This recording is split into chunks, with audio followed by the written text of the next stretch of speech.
She didn't think anyone would see her. Not at this time, not in that part.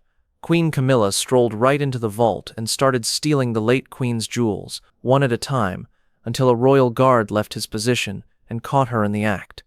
What he did next didn't just stop a theft. It ruined her claim to the crown's legacy for good. Before we show you what happened in that room, make sure you are subscribed, like the video, and have the bell symbol switched on. Also leave a comment below telling us where you are watching from, because what you're going to hear wasn't a mistake. It broke the trust of the royal family. The light in Windsor in late July has a way of making you forget what century you're in. It slants through the old oak trees and turns the stone walls gold, as if something older than memory has touched the castle. You'd believe nothing ever changes there. Most afternoons, after the tourists have left and the ceremonies are over for the day. Sergeant Thomas Kellen was smarter than that. He was 43 and had been in more combat deployments than most people have jobs. He had learned how to tell the difference between routine and peril. It wasn't fun to stand watch outside the archival wing. Tourists didn't often go to this portion of Windsor, and the press didn't care about it. But Thomas knew something that other people didn't. The true power wasn't in the state dining halls or throne rooms. History was kept hidden in the peaceful halls, especially in Vault Chamber 9. Since Queen Elizabeth died, that room had remained locked. For 2 years, Thomas had stood outside that door and never seen it open.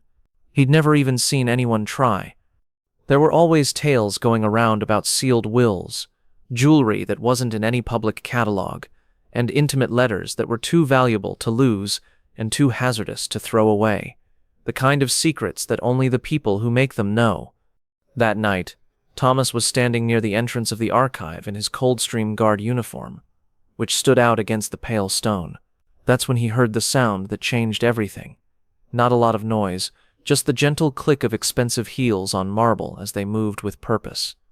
He turned a little and saw his reflection in the hallway mirror. Queen Camila.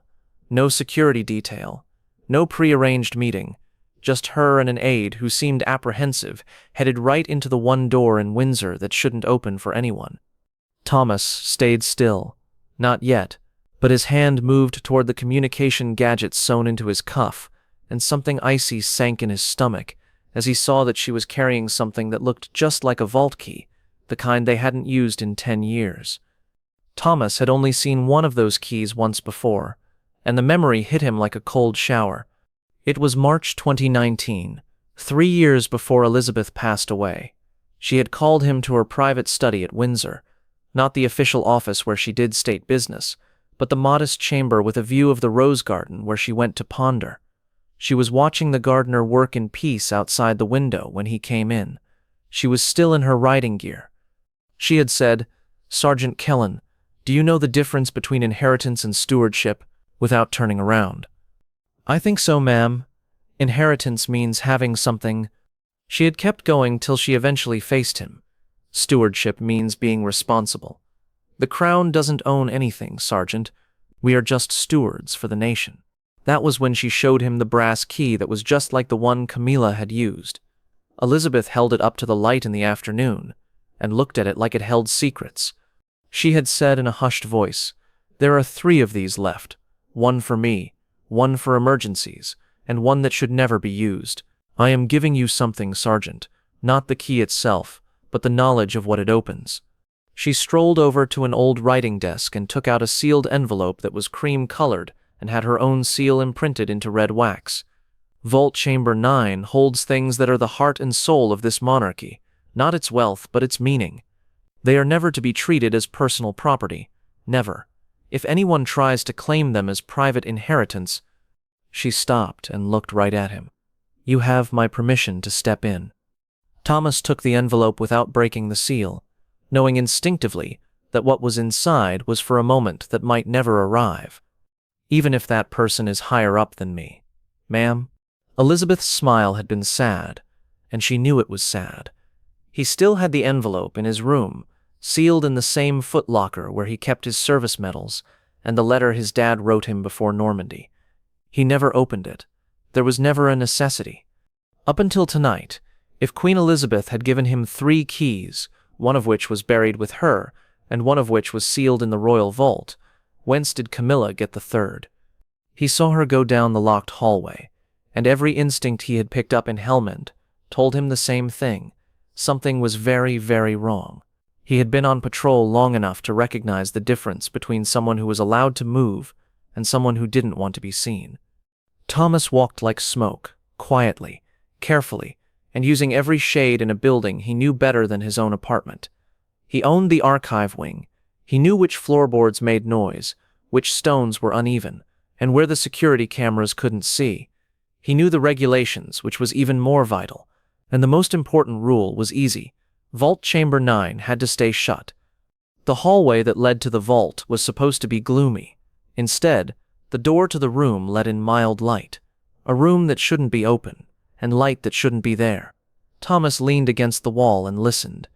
Voices. Quiet, yet carrying in the stone hallway. "Are you sure about this?" The aide's voice shook with fear. "Don't ask me," Camila said sharply and dismissively. "Half of these things should have been mine years ago." Thomas felt his jaw becoming stiff. Who says it should have been? As he got closer to the intersection of the hallways, something halted him in his tracks.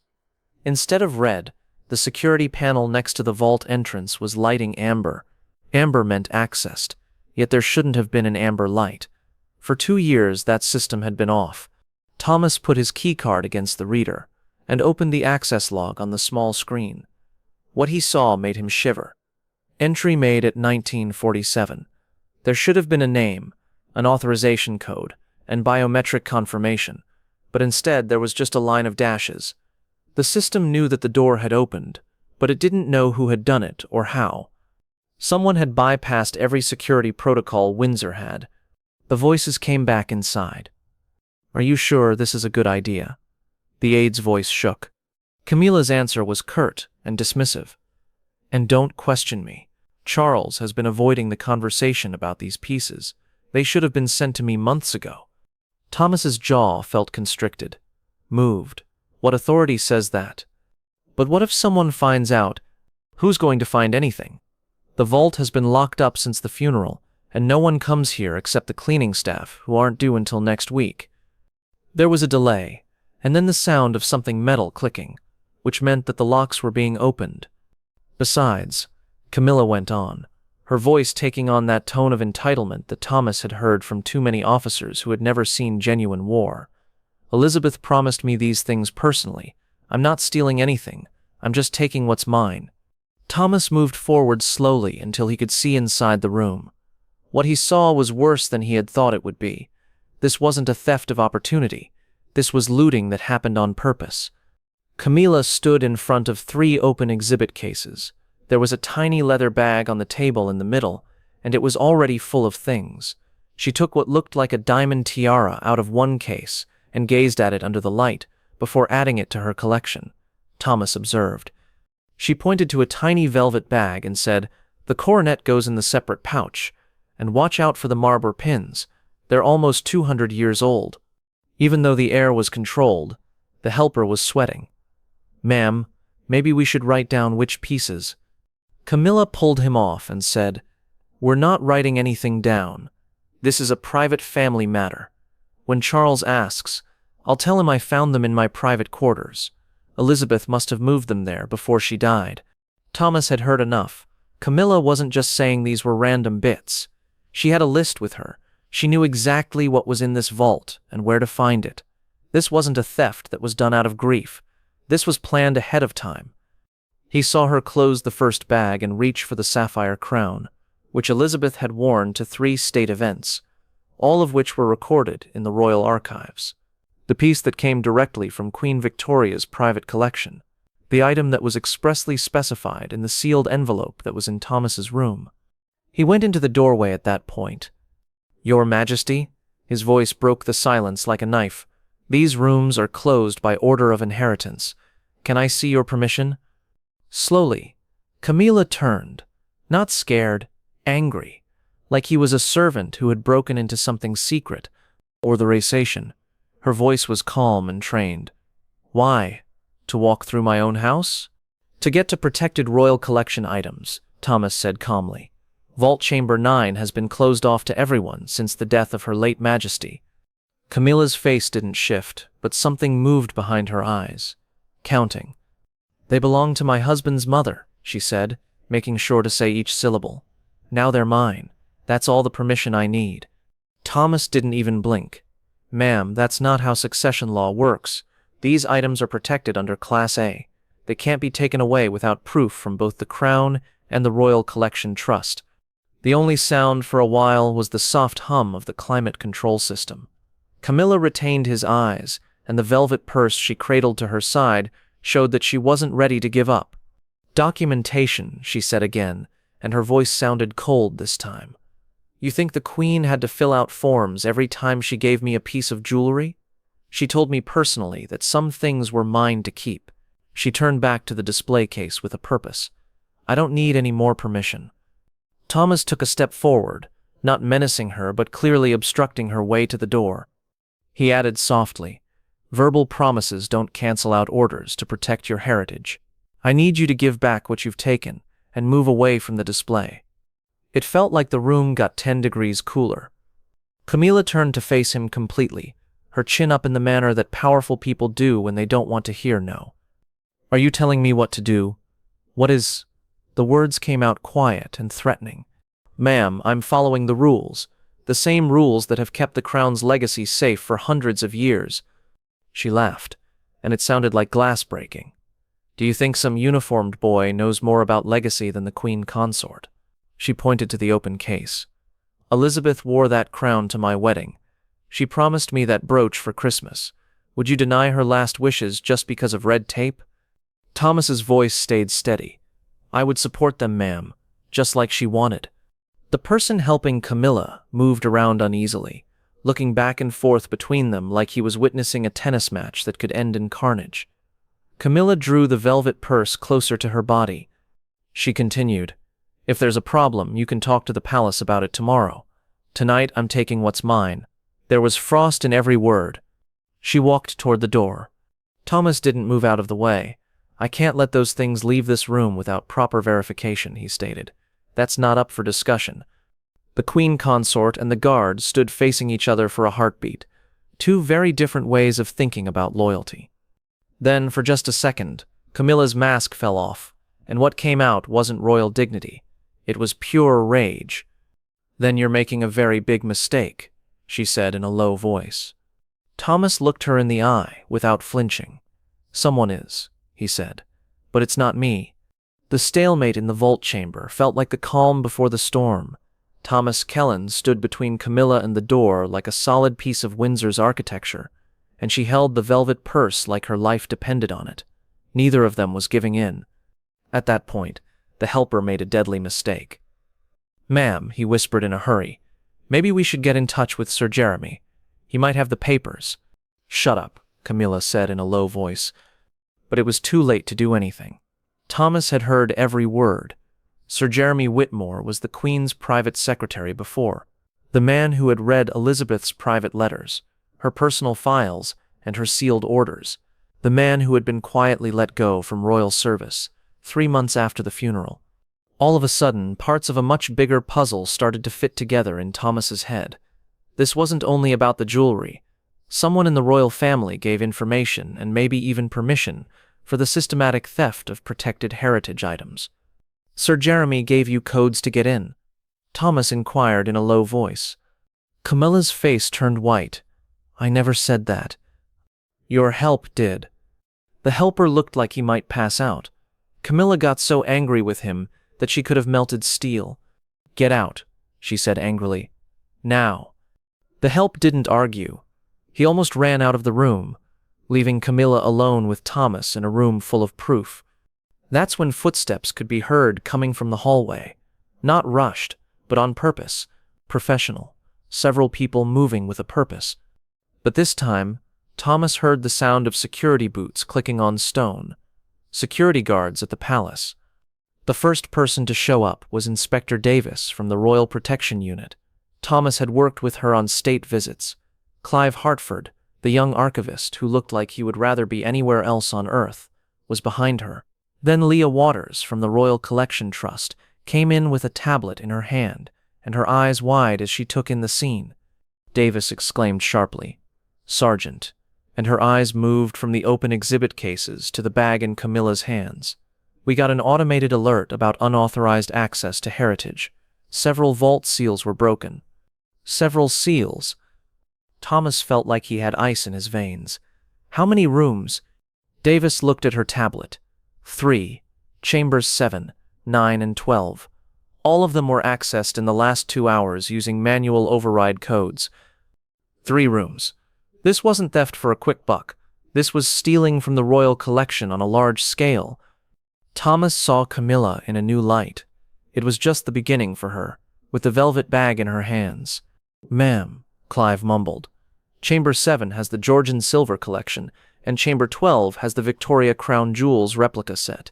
If all 3 have been opened." "They have," Davis said in a serious tone. She held up her tablet screen for Thomas to see. Biometric sensors show that several items were taken from each chamber. This is the biggest breach of royal heritage security in modern history. Camila was losing her cool like ice under pressure. "This is a mistake. I was getting things that belonged to me." "From 3 different locked rooms?" Leah Waters asked, sounding professional but not believing it. "Ma'am, that would require a lot of knowledge about the collection database, access to override codes, and familiarity with the restricted archive's physical layout. That's not something you just know." Davis moved closer to Camila. She was polite, but it was clear that she was on official business. "Your Majesty, I need you to stay here while we look into the full extent of this breach. No one can leave until we've found everything that is missing." "You're holding me?" Camila's voice got dangerously high. "I'm securing a crime scene," Davis said in a calm voice. It felt like the room's temperature dropped by 10 degrees. Thomas saw Camila's face go from amazement to anger to ultimately calculating. She realized she was stuck. Finally, she said, "I want to talk to Charles right away." Davis said, "He's been told, along with the Attorney General and the Director of Public Prosecutions. This is a breach of the Crown Estates Protection Act because of how big it is." Camila's hold on the bag got stronger. For the first time, she seemed really scared. The Crown Estates Protection Act wasn't just a ceremonial law. The law said that stealing from the royal family was high treason. Thomas remembered the mail when he got back to his room. Elizabeth's seal was still intact. He remembered her saying, "If anyone tries to claim them as private inheritance, you have my permission to step in." He realized then that Elizabeth hadn't been talking in vague terms. She was talking about this exact moment, about Camila, about a time when someone might mix up inheritance with ownership and stewardship with possession. Davis pointed to one of her officers. "Lock up the bag." Camila took a step back. "You will not touch this. Do you understand? These things were given to me personally. Trying to take them is stealing." "No, ma'am," Leah Waters responded, her voice steady yet forceful. "Trying to hide them is theft. These aren't just personal things. They're sovereign artifacts. The chain of custody is a matter of national record, not a private agreement." Thomas watched the conversation, and every instinct told him it was going to blow up. Camila was afraid, but her pride was winning. She shouted at Leah, "You think you can tell me what belongs to this family? I was with Elizabeth when you were still sorting buttons in a drawer in the basement." Leah didn't move, and I was the one who put that coronet in order after Elizabeth's funeral. It never left Chamber 9.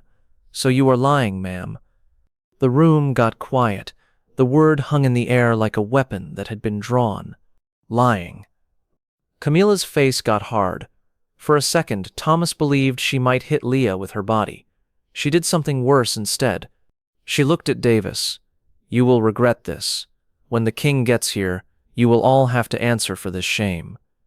Davis remarked, "With all due respect, ma'am, when the king comes, it will be to answer questions, not ask them." When 2 additional security guards came in with sealed evidence boxes, the tension shattered. Davis nodded at Thomas.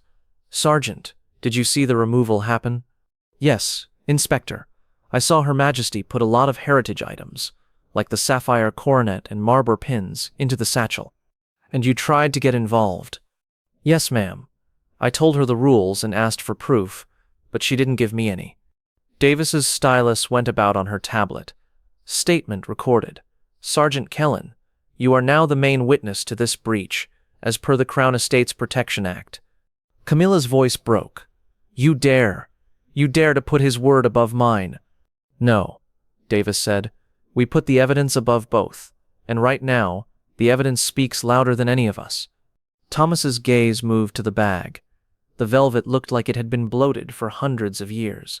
It wasn't just gems inside. It was history, duty, and trust. Trust from Elizabeth.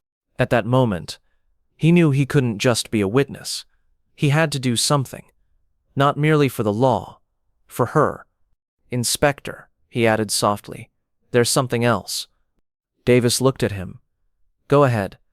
In my room, there is a sealed envelope. The late Queen gave it to me in 2019 and told me it was about Chamber 9 and that I should step in if anyone tried to treat its contents as personal inheritance. The room seemed to be holding its breath. Leah's eyes got bigger. Davis's pen stopped moving above her tablet. Camila even hesitated, and her mask broke even more. Make it, Davis said right away. Once, Thomas nodded. It's in my footlocker. The seal is still intact. I can get it in 10 minutes. Camila lost her cool fully for the first time since the fight started. No, she yelled. You won't make anything. Elizabeth promised me. Her voice broke, and she was now desperate. She promised me. Davis's eyes got sharper. Then we'll see exactly what she promised, won't we? Camila's expression turned into something primal, something Thomas had seen on battlefields where soldiers knew their plans had failed and there was no way out. She was more than just mad. She was in a tight spot. In that moment, Thomas knew that this wasn't about jewels. It was about a queen consort who felt she could change the rules of inheritance, and a queen who had seen it coming. The officers surrounded Camila now, but they didn't touch her. Someone carefully took the bag from her and put it in a container for evidence. This time, she didn't fight it. She merely stood there, her chest rising and falling, her eyes moving quickly from Thomas to Davis to Leah, as if she were looking for a friend in the room but not finding one. Thomas took a step back, knowing what he had to do. The envelope was patient. Fighting and blaming each other weren't the keys to ending this. It was in Elizabeth's foresight, which she pressed into wax years before she died. I'll get the document, he said. Davis nodded sharply. Constable, take Sergeant Kellen to the archive room. Make sure the chain of custody is secure from his quarters to the archive room. No changes. As they left the chamber, one of the younger officers fell in stride with him. The air in the hallway felt different now, thick with what had just happened.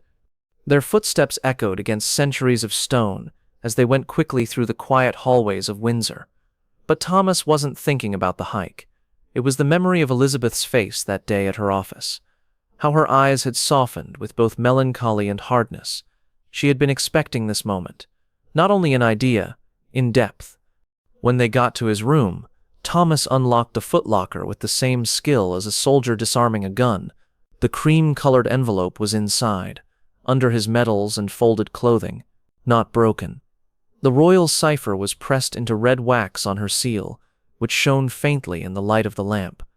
He picked it up gently, as if it were more fragile than glass.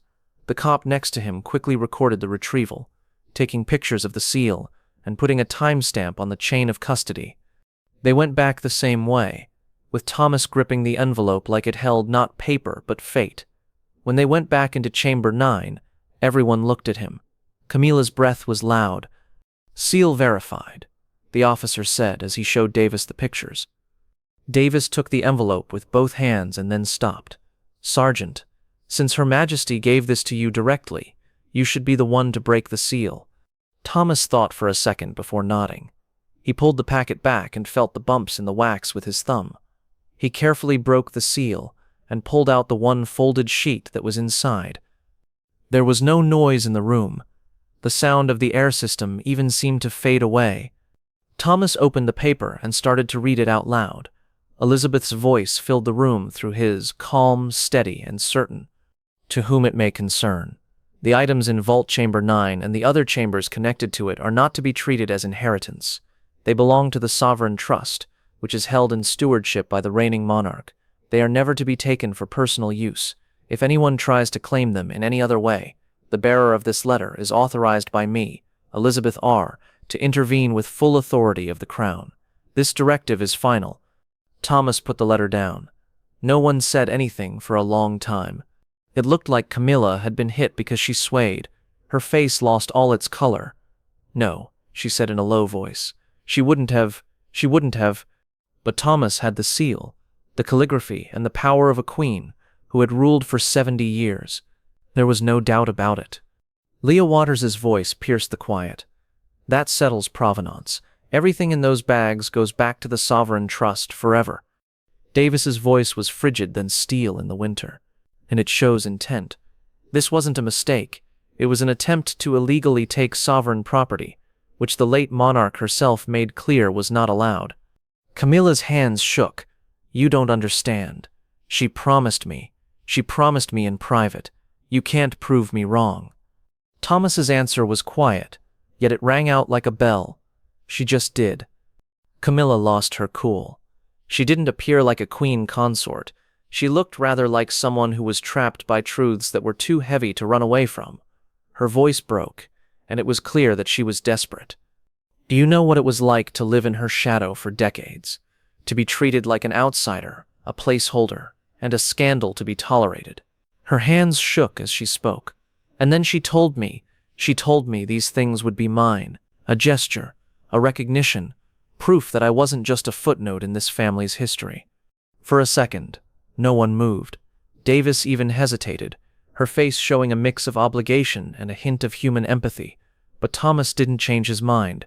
"Ma'am," he began, as calm as a rock, "this letter is her final word, no matter what promises were made in private. And final words carry weight that no conversation can undo." Camilla's eyes were on fire. "You think you know her better than I did?" Thomas didn't move. "I don't say I know her. I only know what she trusted me to protect, and that's what I'm doing." Leah Waters instantly tapped on her iPad to check the contents against the collection database. "Inspector, the things in the satchel alone are worth almost £120 million in insurance. The historical value is impossible to figure out. If chambers 7 and 12 were also broken into, the losses would be greater than the Great Fire of 1992 if Sergeant Kellen hadn't stepped in." Davis shook his head sadly. "This is more than just internal discipline. This is a case for prosecution." She said this to her officers. "Secure chambers 7 and 12 right away, make a full inventory, and a triple chain of custody." Camilla's breathing got rough. "You can't put me on trial. I'm the queen consort." Davis looked back at her with calmness. "Which means that the law's highest scrutiny applies to you, not its exceptions." Thomas felt the weight of the past on his shoulders. This was more than just a scandal. This was a break in the monarchy itself. A queen consort caught in the act, not in rumors or whispers, but with the late queen's own words condemning her. Camila sat down in the nearest chair, feeling weak. The anger left her, and all that was left was an empty space. She looked smaller now, like the jewels and titles had disappeared and left behind a lady who was caught stealing from spirits. No one said anything for a long time. The only sounds in the room were Leah's stylus scratching, cops cataloging evidence in the distance, and Camila's breathing, which was sluggish and heavy. Finally, Davis looked at Thomas. "Sergeant, you've done your duty, more than your duty. The Crown owes you." Thomas shook his head. "I did what Her Majesty told me to do, and nothing else." But deep down, he heard Elizabeth's words from years ago, in that silent study. "The Crown doesn't own anything. We are just caretakers." Thomas now grasped the full weight of what she meant as he stood in the vault where stewardship had been challenged and almost lost. "She promised me," Camilla mumbled into the quiet. It was so quiet that it almost got lost. Thomas didn't say anything. Some promises, whether they are sincere or not, fall apart when the truth comes out. The news of the breach spread across Windsor faster than a fire. The title Queen Consort caught in vault scandal was on every major news station by morning. Cameras were everywhere at the castle gates. Commentators spoke in hushed tones, and analysts argued about what this meant for the survival of the monarchy. There was silence inside the palace, Before daybreak, King Charles came. His face was lined with exhaustion and disbelief. He heard Davis explain the facts. Leah read the lists, and Thomas read Elizabeth's letter out loud again. Charles sat there for a long time after it was over. Then, in a voice that sounded more like wrath than anything else, he continued, "The crown is not a possession. It is a trust, and that trust has been broken." Camila was watched over quietly, yet clearly, not yet an official arrest. But the message was clear. Her word didn't mean anything anymore. Thomas went back to his room with the empty envelope in his hand. The wax seal had broken, yet the trust it stood for seemed stronger than ever. He put it back in the footlocker next to his awards, not as a memento, but as a reminder that being a steward wasn't about getting praise, it was about being alert, even when no one was looking. The inquiries got more serious in the weeks that followed. Chamber inventory showed that dozens of things had been marked for removal, and all of them could be traced back to Sir Jeremy Whitmore through whispered trails. People were arrested without making a sound. Files were sealed with minimal noise. The monarchy stayed the same, but it had fresh scars. And through it all, one thing stayed the same. The crown didn't own anything. Not the jewelry, not the fortresses, not even the allegiance of those who worked for them. It held them in trust, delicate, valuable, and everlasting. And because one guard recalled what his queen had spoken, that trust lasted another day.